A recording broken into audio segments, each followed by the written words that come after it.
Hiç düşündünüz mü? Kullandığımız her bir kelimenin içinde belki de kültürlerimizi şekillendiren kadim bir yankı, bir efsane kırıntısı gizlidir. İşte sözcüklerimizin o en derinlerinde yatan bu sırrı gelin bu yolculukta birlikte aralayalım.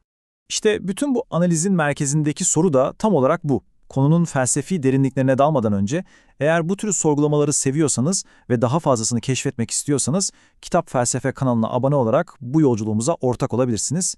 Şimdi hadi bakalım bu sorunun peşine düşelim.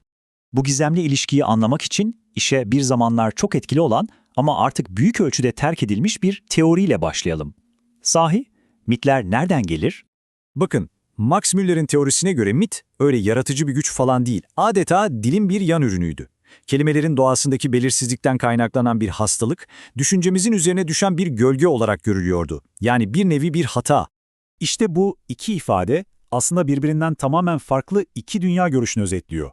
Eski teoriye göre mit, dilin bir gölgesi, bir kusuruyken felsefeci Ernst Cassirer ortaya çıkıyor ve radikal bir fikirle her şeyi değiştiriyor.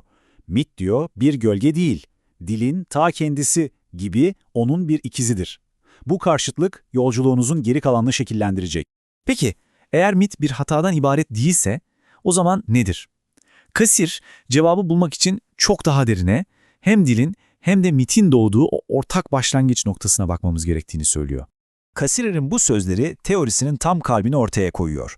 Dil ve mit bir ebeveyn ve çocuk gibi değil, onlar aynı temel insani dürtüden yani dünyayı anlamlandırma ve sembolik bir form yaratma arzusundan doğan ikiz kardeşler. Bu ortak dürtü öyle sakin veya mantıksal bir süreçten doğmuyor. Tam tersine çok yoğun bir duyusal deneyimin tek ve güçlü bir noktada yoğunlaştırılması, adeta sıkıştırılması eylemiyle başlıyor her şey. Peki bu yoğunlaşmış deneyim nasıl oluyor da bir anda bir sembole dönüşüyor? İşte tam bu noktada metaforik düşüncenin o inanılmaz yaratıcı gücüyle karşılaşıyoruz.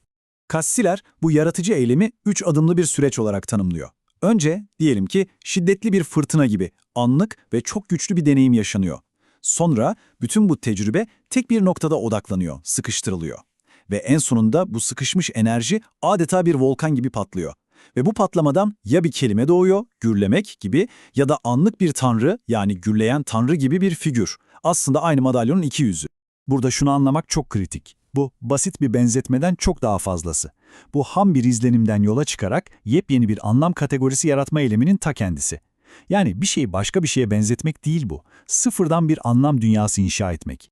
Tamam, madem dil ve mit aynı kökten geliyor, o zaman neden bugün birbirlerinden bu kadar farklı görünüyorlar? İşte bu soru bizi onların yollarının ayrıldığı o kritik noktaya getiriyor. Bakın, filozof Wilhelm von Humboldt bu durumu ne kadar mükemmel bir şekilde tanımlamış. Cassirer de dil ile mitin ayrışmasını açıklamak için tam olarak bu büyülü çember fikrini kullanıyor. Mit bu figüratif ve kendi içine kapalı dünyanın, yani o büyülü çemberin içinde kalmaya devam ediyor, dil ise ondan farklı olarak bu çemberi kırmasını sağlayan gizli bir güce sahip, mantığın gücü. Zamanla dil evrimleşiyor, kelimeler o güçlü mitsel imgeler olmaktan çıkıp yavaş yavaş salt kavramsal işaretlere dönüşüyor. İşte bu dönüşümde bilimin ve soyut düşüncenin kapılarını sonuna kadar aralıyor. Ve tüm bunlar bizi Cassirer'in çalışmasından çıkaracağımız son ve belki de en derin sonuca getiriyor. Bu sonuç, kendi zihinlerimize bakış açımızı tamamen değiştirme gücüne sahip. Geleneksel görüş ne der? Aklın bizim başlangıç noktamız olduğunu varsayar. Ancak Ernst Cassirer'in Dil ve Mit eseri bu temel varsayımı adeta yerle bir ediyor.